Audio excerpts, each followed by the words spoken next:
Welcome to the Reimagine Mobility podcast series. I'm here with Gerson from Sabe Technologies. And Gerson, explain to the listeners what in the world is Sabe, what are you guys are doing, and then let's jump into a very exciting field that I'm excited to talk here today because we have not had, in my opinion, too many of anybody really in your space, the racing space. And U.S. Brazilians certainly are way more into Formula One probably than us Americans or me coming from Switzerland, even though Europe, certainly Formula One is big. So let's talk about all these things as together we reimagine mobility here and have hopefully a fun and very educational at the same time discussion. Sure. Thank you for having me, Stefan. So I'm Brazilian. I am currently based in the UK. I've been here for 15 years now, so that kind of explains my mixed up accent. My background is in aerodynamics and engineering, and my passion has always been motorsport and racing car. As you said, Formula One was a big thing in Brazil when I grew up in the 80s, 90s with Senna, for me, my career that went into engineering, and very, very, very quickly I moved that into motor racing. During university and early stage of my career, I was exposed to various aspects of simulation in mobility, so vehicle dynamics, stress, but it was fluid dynamics and competition fluid dynamics that really made sense to me. So that's the career I followed. And then I moved to the UK chasing my childhood dream of working Formula One, which I did for first stage, good 10 years, where I kind of moved across. I did several sideways moves in terms of started with CFD methodology and then moved into CFD development, actually developing the car using CFD, then done some thermal analysis of brakes, and then wind tunnel testing, and then later aero performance, trackside aero performance and correlation. So several side moves, but I always been very curious, and I think that was a very interesting for me. And then 5 years ago, I decided to start Sabe. I think I had I still have a young family, but I had even younger then, and I felt I couldn't quite find peace with the work environment I was in and being around my children as well. So I decided to leave and create my own business. I think since then, I always say I probably, the workload has been the same or even higher than before. But at least I have had much more flexibility to decide when to work and to be around my family a bit more. So that's been great. Within Sabe, we are fluid dynamics experts. So we are a small engineering consultancy. We have 7 of us only. We are based in Silverstone. So I'm sitting just next to the racetrack here. And so we kind of cover all the fluid dynamics aspects. So we have done marine, we have done America's Cup before, but aerodynamics is where, is our bread and butter. And within aero, we motorsport is a big area, but then high performance, high-end automotive as well. So we are looking at, we become more relevant when aero performance is important. So we are looking at the faster cars for that. And also we have a foot in aerospace, particularly eVTOL sectors, and and within Sabe we kind of cover the whole. So we are not just a simulation business. We do surfacing, the entire aero develop essentially surfacing, simulation.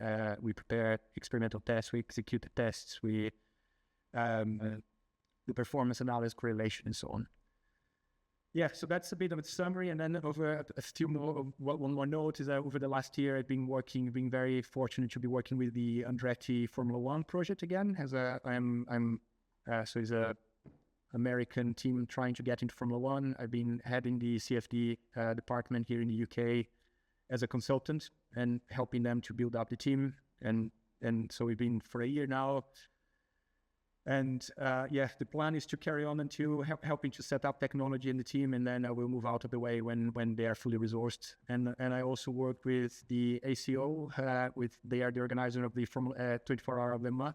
So I work on the homologation of the hypercars, a few behind me here, and also performance analysis. So in the main events, so the main thing coming now is the 24-hour Le Mans in beginning of June. So getting busy for that. So I think that's a a good summary of who I am, what do I do, and what Sabe does. Perfect summary. So let's maybe start out from the top. Generally speaking, simulation, right? That again, you mentioned you guys are in business. ABL is in business as well when it comes to simulation tools. But tell me a little bit. Where has Formula One? Maybe we stick with Formula One for a moment, the big ones.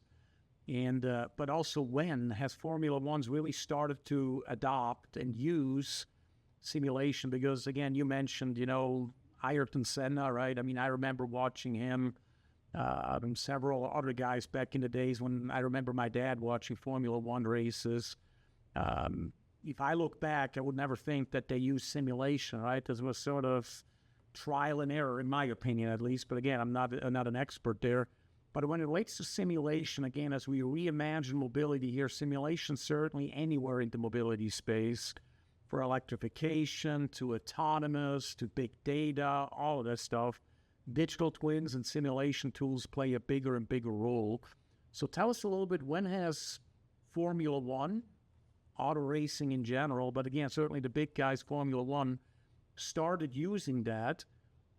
And then as a next step, then I want to go to, and where is it going, right? How much more progress can there be made, or are we already at using the cutting edge of what simulation technology today allows in Formula One, and really in passenger vehicles, we're the ones that then benefit from what Formula One is inventing or doing, and it's not the passenger vehicle guys showing the Formula One guys and how to use simulation. So a lot of questions in here, but I have a lot to share that certainly I'm interested in. I'm sure our listeners as well. Yeah, and I should say I don't feel qualified to comment on other areas of simulation than mine, but I do hear the rumors, and also I think when things started in the 80s, 90s, I was a child, so I don't quite know the background, but for sure simulation has been around for a very long time. I think 80s, 90s, some vehicle dynamics and stress was all there. And growing, and then Formula One was one of the first to introduce composites, so carbon fiber, I think, and then that pushed the non-linear stress simulation and so on. On the aero, so computational fluid dynamics, we've been very much dependent on computational power. So although there was already a push in the late 90s to start using, it was very, very limited. And to be fair, when I started my career in Formula One in the late, so it was 2008, 2009 when I started. I still think the computational power available then was not good enough for what we needed. So CFD, which stands for computational fluid dynamics, was very much a complementary tool, kind of supporting tool for wind tunnel development, really. But that's been seen as kind of the traditional approach for aero development. Has been, you do things in CFD first, and then what's good, you move to the tunnel, and then if the tunnel says is good, wind tunnel says is good, then that goes to the race car. So a totally like a linear serial process.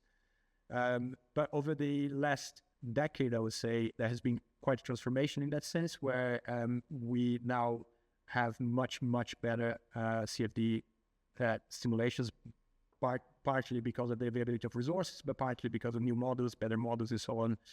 And CFD now takes in my view, is a side by side with the wind tunnel in the aero development. So wind tunnel CFD has limitations for sure. So does the wind tunnel.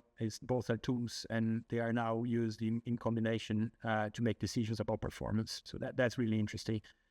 I think Formula One is a bit of a weird environment in that we are regulated in terms of we are restricted in terms of aero development. So when you think about wind tunnel, there is a limitation of how many runs we can do and how much time we can spend in the tunnel.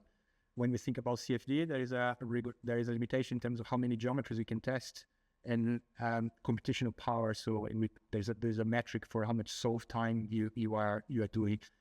So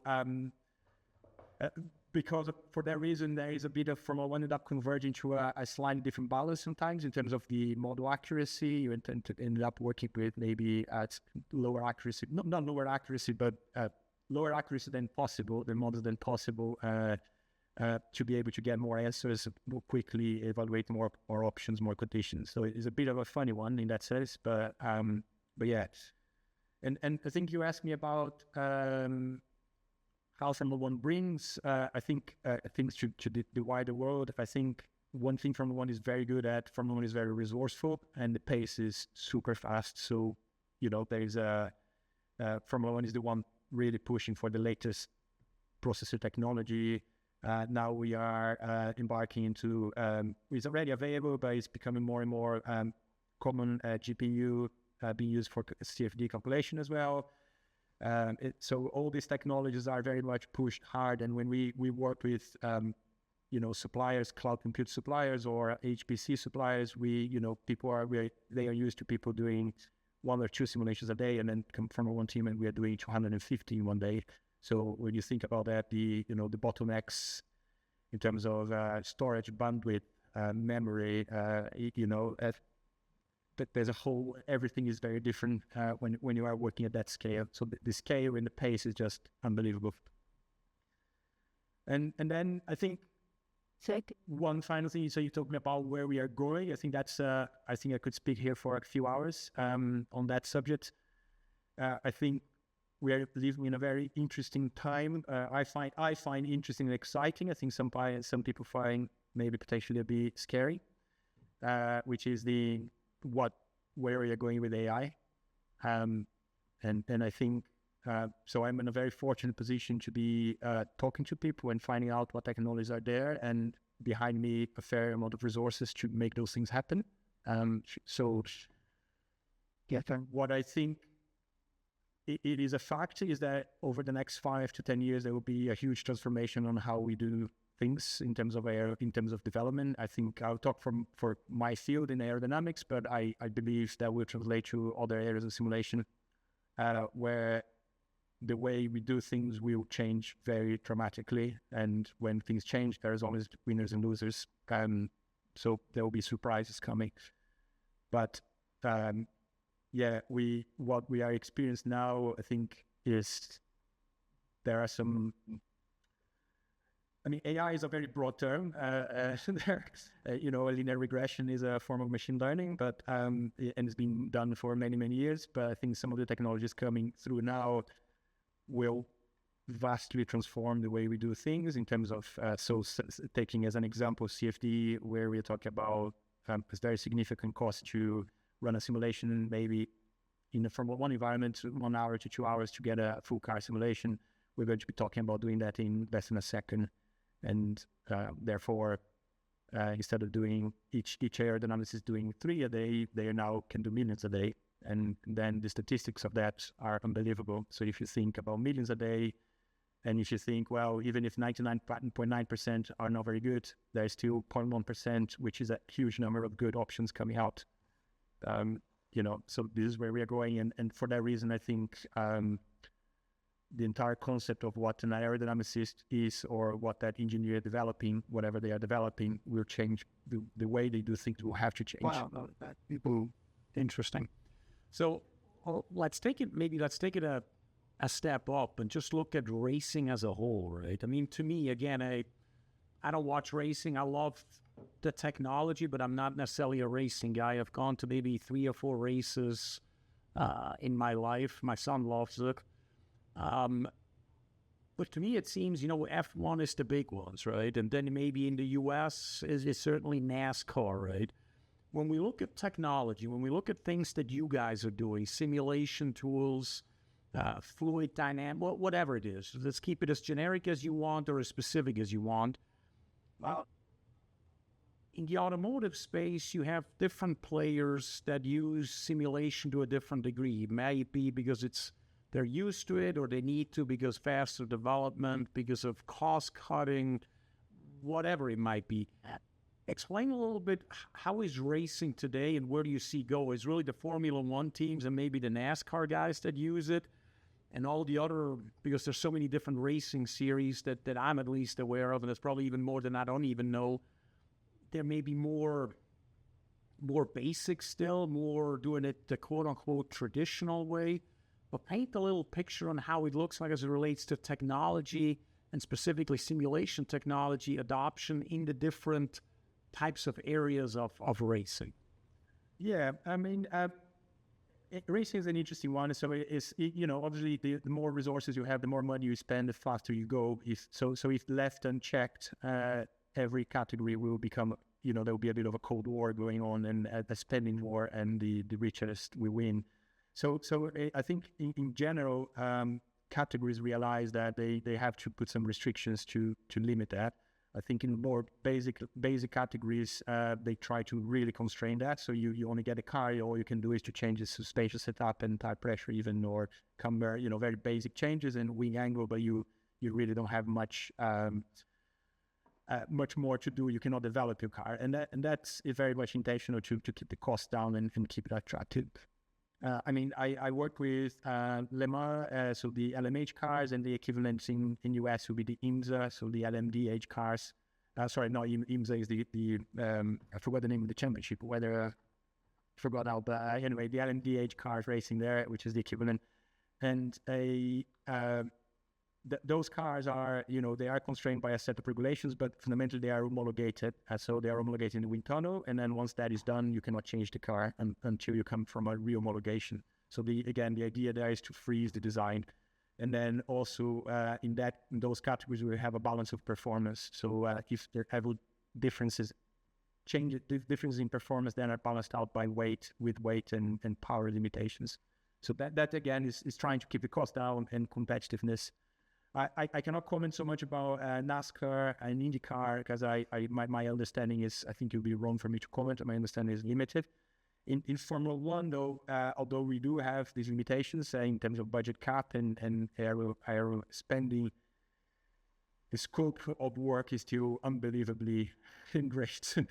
So, even with the restrictions, we have teams running wind tunnels 5 days a week, 2 shifts, 12 to 16 hours, depending what they're doing. And data gathering is almost unlimited. So we have, say in aerodynamics, we have pressure tappings in the car. So we are talking about now hundreds to potentially thousands of measurements of pressure on the race car, and all the data feeding back, and then various different tools and methodologies to correlate that to CFD and tunnel and understand if the car is doing the same thing. So technology-wise, I feel I think Formula One is still pushing the limits there, and it's simply a case of resources. So the amount of resources available and the money behind it is unbelievable. So it's great. They're going to push the boundaries. I don't know if I quite answer your question on that one. I think it's good. I mean, again, I guess, where I'm getting at is from our business in racing, right? I got to keep it general here. But from our business in racing at AVL, I see a very, very competitive space, right? Very, very competitive. When I compare that with passenger vehicle OEMs and their competitiveness, it's really not on the same scale. It's just not on the same level, right? So then the question is, how much are some formula, say with Formula One, or again, the racing that the Le Mans or the Formula One that you're very familiar with, what are the different levels different companies are using simulation? Because in the passenger vehicle or in the heavy-duty truck space we do most of our work, right? We can definitely point out which ones are the ones that are adopting and embracing simulation technology way, way more than the other ones, all right? There's the leaders, there's a large field in the middle, and then you have let's call them the laggers maybe, right? Is Formula One similar, though, or does anybody in Formula One recognize if you don't do it full blast out, you're not even going to have a chance of winning because you need to take advantage of every little thing, or the stack up of the differences make it impossible for the driver to make up that difference in technology and capability? So share a little bit there. And then also, again, with always looking into the future, what does the future look like, right? So if, for example, everybody right now is on the same level, is simulation never going to be a differentiator, or is the next best tool the differentiator, and the ones that are really leading are just always on the cutting edge of the next better tool? Yeah. In Formula One, everyone is pushing every single limit. So everyone is into simulation one way or another. I think the quality of their models is probably will vary, and someone like myself wouldn't have visibility of what other teams have in terms of quality, but everyone is pushing. I think everyone agrees that simulation is a super powerful tool, both in terms of saving costs and reducing the life cycle and also so the other aspect of simulation is obviously understanding what's happening, isn't it? You have much more visibility, much more information about the problem we are trying to solve. I think what Formula One is really different is because of this vast amount of resources and testing we do, we have a lot of data to correlate to. So I think the models are very much tweaked and over time have been adjusted and accuracy improved. And then again, I'll come to AI now, as in I think another area that is being exploited very heavily is how do I integrate experimental data to computational data. I think anyone in the I think all of us in the simulation environment have been we are used to the people questioning the quality of our models. I always felt, but I think that's definitely the case in CFD. I think CFD has been on the backside of for a long time. But I think very few people over the years question the experimental data as well, and how does that represent the track, right? So now I think where we're coming in my field, we're coming to a point where we have a good understanding of the limitations of both sides. We are saying, hold on a second, we have all this information. My stimulation model explains very well these relationships. My experimental model gives me this quite good, accurate information on those points, but only those. How can I couple those two now and make a better prediction of what's going to happen in reality? So to give you an example here, it is again, I'll try to stay on my side, but my area, but tire shape is a big thing for us. So we have a car going on the track, huge deformations of the tire, and for an aerodynamics, that's crucial to understand how the tire deforms and model the shape in the CFD model in the wind tunnel. And that's a big source of miscorrelation across tools. And yes, you can go in a test rig and apply some preload, some lateral load, and measure that, but that's not the race car environment, the racing environment. So and then you can go and create a simulation model of that tire, and that exploit different loading that you cannot do experimentally, but then you have other limitations in terms of accuracy. So now where we are coming to is I can combine those two very well and have a much better prediction of what happens on track. So I think that is a very powerful aspect of what's happening now in terms of enhancing simulation models. I think in terms of how it goes to automotive, I work with automotive as well. I think everyone, at least on the high-end engineering of, fast cars out there, luxury cars, the usual $1 million cars, kind of thing.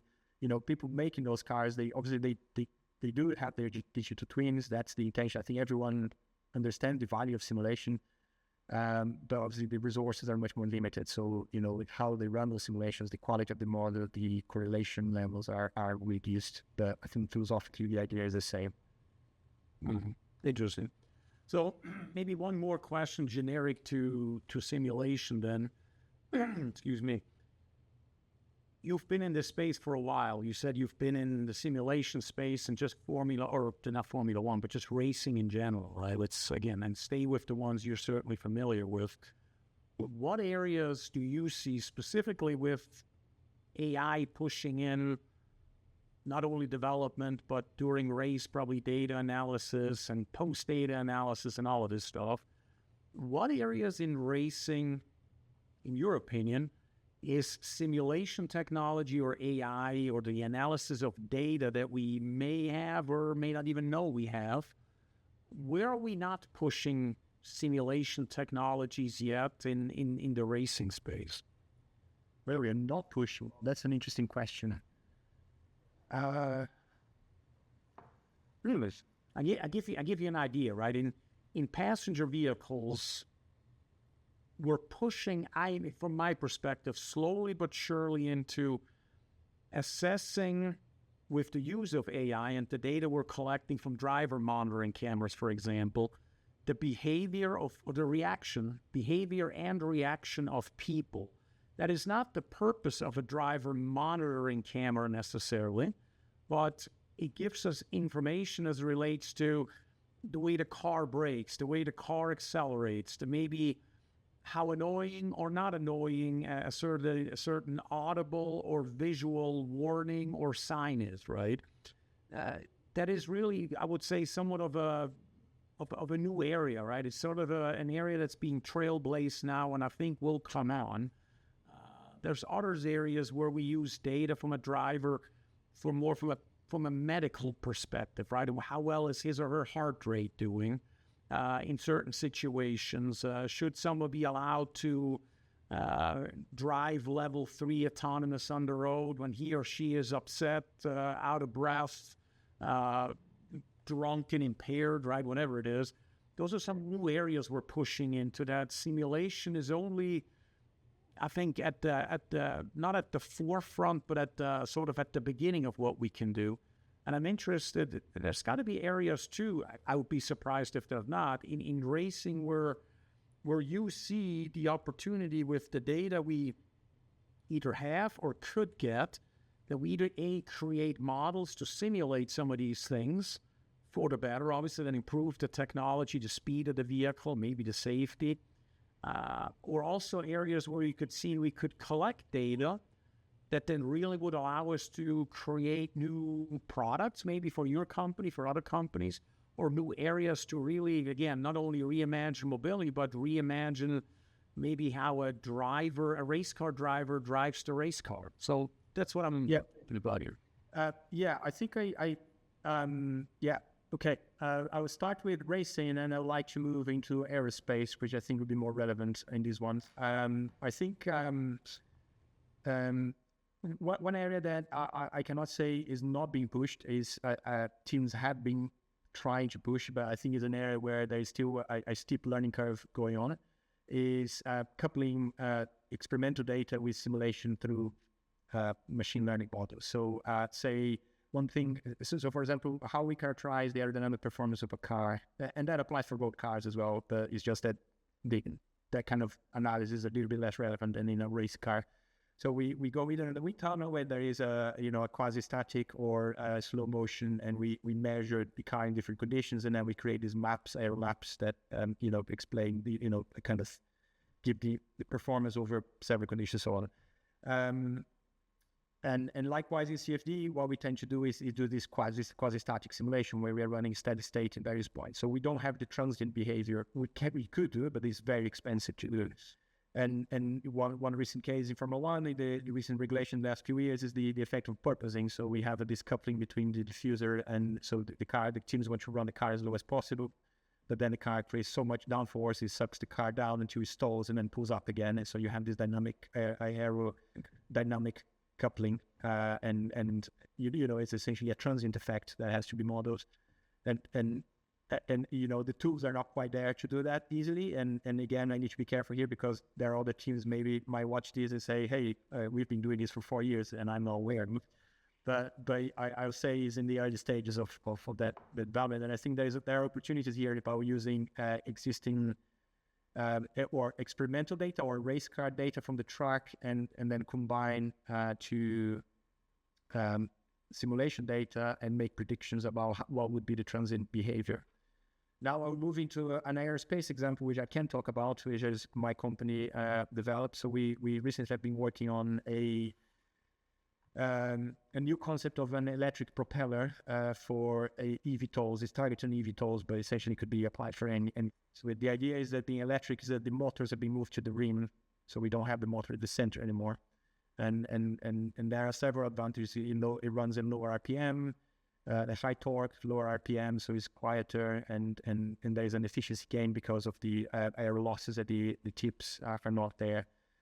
And one interesting aspect of that one is we have done then a parallel project using AI, and the idea was well, imagine I'm flying my craft, let's call it. It could be different shapes, but I'm flying my craft, and then I have a few discrete sensors in my craft, pressure sensors that tell me. So let's say I have 10, 50, that a reasonable number, but still you don't have a full map of what's happening there. So we then developed a technology where we're using CFD data, where we have all the pressure on the surface for various conditions, and we can create relationships to say, well, if the pressure at that point where I have my sensors here, and there is telling me give these numbers, then I can infer that the pressure everywhere else will be such. And what that allows us in principle, and I think that could be interesting in terms of sustainability in the future, is that you can trim your craft, or you can predict behaviors.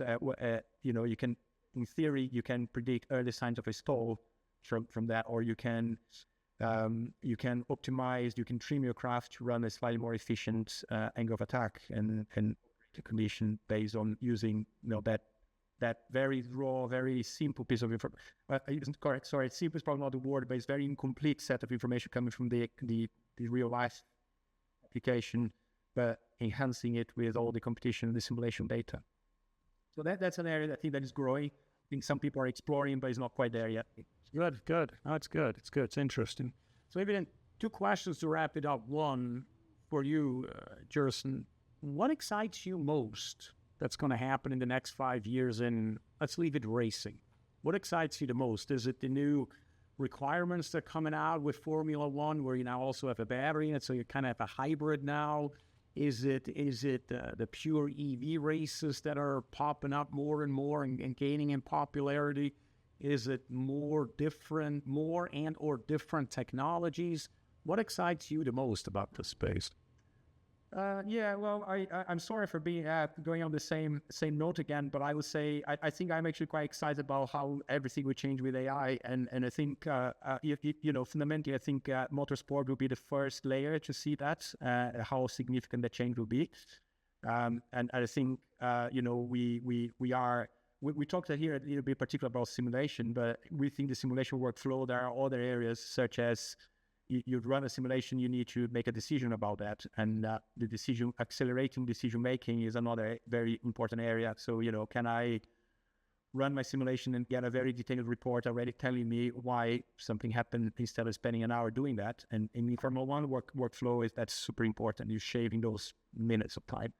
I think it's an exciting area. I think I feel slightly, I think probably most people feel slightly scared about what's going to happen because there's a change coming and it's never, comfortable.